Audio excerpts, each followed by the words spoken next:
Welcome back, Wanderers!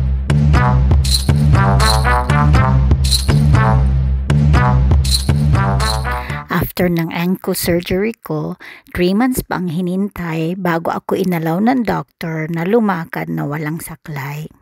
At ito yung napili kong lugar para mag-practice maglakad ng malayo na walang saklay. Ito ay tinatawag na Hantanggang Geopark. Ito ay matatagpuan sa Puchon City. Meron ditong Y-shaped suspension bridge na inopen noong September 2024.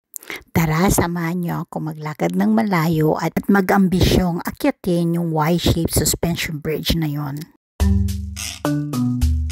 Binilisan ko lang yung clip kasi baka mainip kayo na kahihintay maglakad sa akin dahil mabagal pa talaga akong maglakad.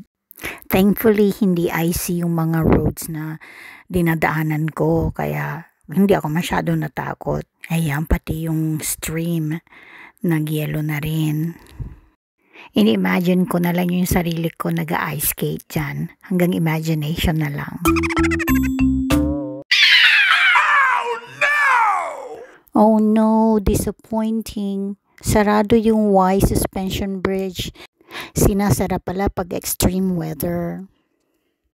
Okay na rin kasi it means it will be very dangerous for me. So dito na lang tayo sa may lapag maglakad-lakad. Uy, ang ganda nun, butterfly. I love butterflies.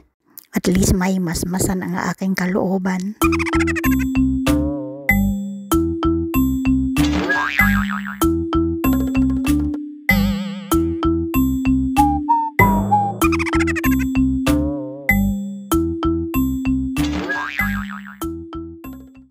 Sayang no, challenging sana. At dahil di natin maakyat, pa-picture na lang tayo dito sa baba.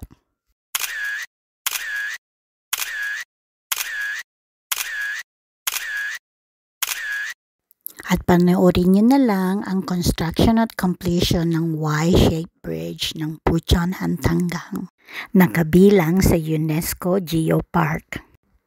Ang taas at ang ganda ng view no, sayang talaga. Wala tayong chance today. Maybe next time pag magaling na pa ako. Paikot yung park, so sa kabilang side, meron kaming nakitang swing.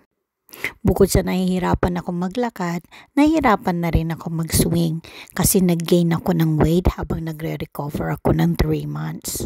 Limited yung exercise ko kasi hindi nga makalakad. Ayan, mag-practice daw kami ng human drone. In fairness, maraming mga photo zone dito. So I think pagdating ng mga spring or summer, mas marami pang tanim dito. Ngayon kasi winter, kaya wala kayo makita mga tanim.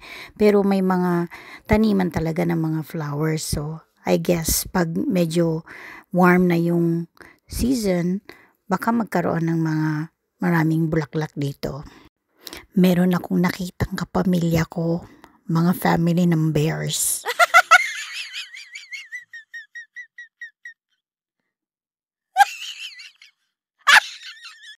Ang lawak ng lugar, so kahit hindi ko naakyat yung Y-shaped bridge na yon, okay lang kasi ang main purpose ko naman is makapractice maglakad ng walang saklay.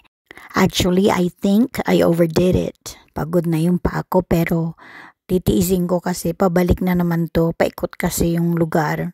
So hanggang makarating doon sa parking lot, titiisin ko muna. Pero by this time, masakit na yung pa ako actually dyan. Tapos may dinaanan kami na rose garden.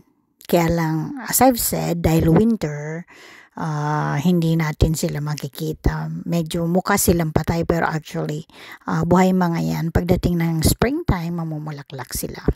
Ayan, finally, nakarating na tayo doon sa parking lot.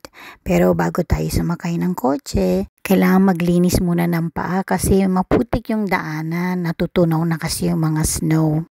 Around 3 o'clock na kami nakaalis doon pero dahil gutom kami, kumain muna kami. I hope nag-enjoy kayo sa video and itry ninyong bisitahin ang Hantanggang Geopark pag warm na yung panahon. Thank you for watching Wandering Tiger. See you on our next video. Bye!